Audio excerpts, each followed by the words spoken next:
Welcome to another video of Hermetic Flow Dance. In this video I will be explaining the polarity in the dance, mainly staccato and legato movements. In the last video I was explaining already about how you can contain your energy, the role of staccato and legato movements. Hermetic Flow Dance, in this sense it is truly hermetic, it uses polarity in order to raise energy. In Hermetic Flow Dance usually both movements are combined in the dance as they reinforce each other. Usually the legs are staccato and movements and the arms are legato movements.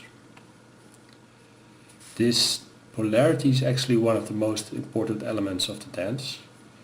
The goal of Hermetic Flow Dance is to raise the frequency of the body so that it will match the frequency of your spirit as much as possible.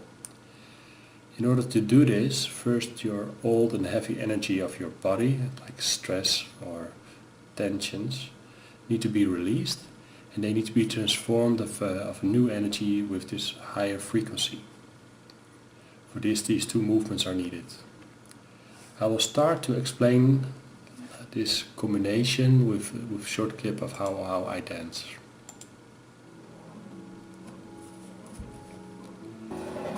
So what you see here is that the legs are staccato movements and that my arms are more or less legato movements. They have like a higher frequency, sometimes they're round, sometimes they're also staccato movements.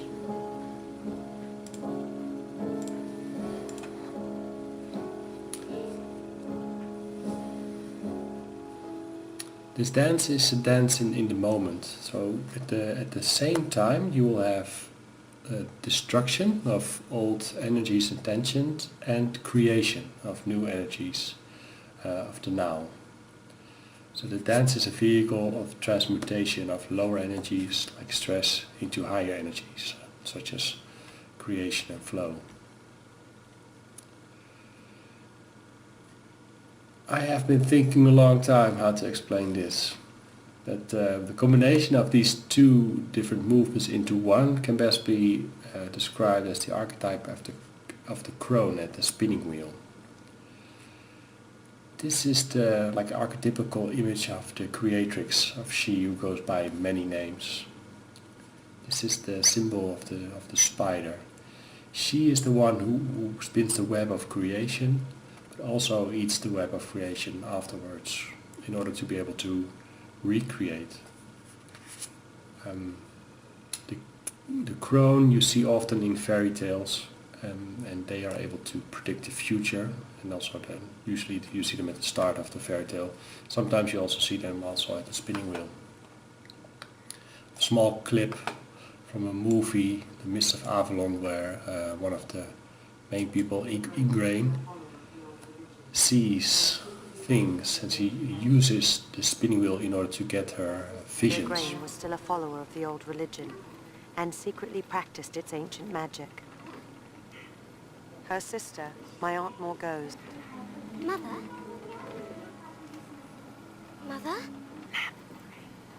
But she's afraid. This is at the start of the movie, and yeah, she has like an important vision and it begins.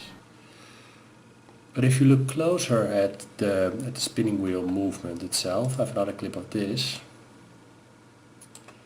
You see that actually it is the two movements that I'm talking about. You see the feet, which is the pumping movements, and then you have the hands. In this case, at least this is where the wool goes into the wheel in order to make the fabric of the wool. But these two different movements in one. This is what I try to explain. So the staccato movements are in the legs. And the crone, as you saw, raises energy by pumping with the movements of her legs, the stepping. And by doing this, she raises Kundalini energy. In mythology, the left leg or heel is often symbolic for Kundalini energy, like Hephaestus, Mercury or Fisher King. They also had something with their leg limping. Often there's a wound or lameness, but this is needed in order to be able to express compassion.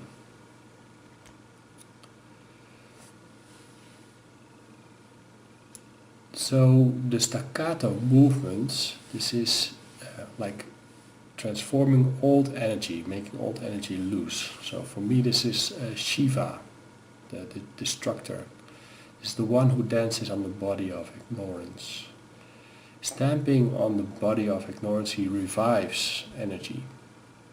It's a voluntary sacrifice of the ego in order for the soul to be able to rise to a higher level.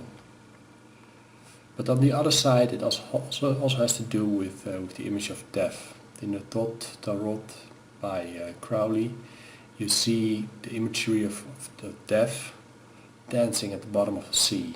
There he's chasing all old energies in order to be revived again. In this way, transformation is the essence of death. So when all this energy has become available by the staccato movements of the legs, then you can create. And what do you do with it? Well, you create in the now with your arms, legato movements, and you can create your own reality at a higher frequency.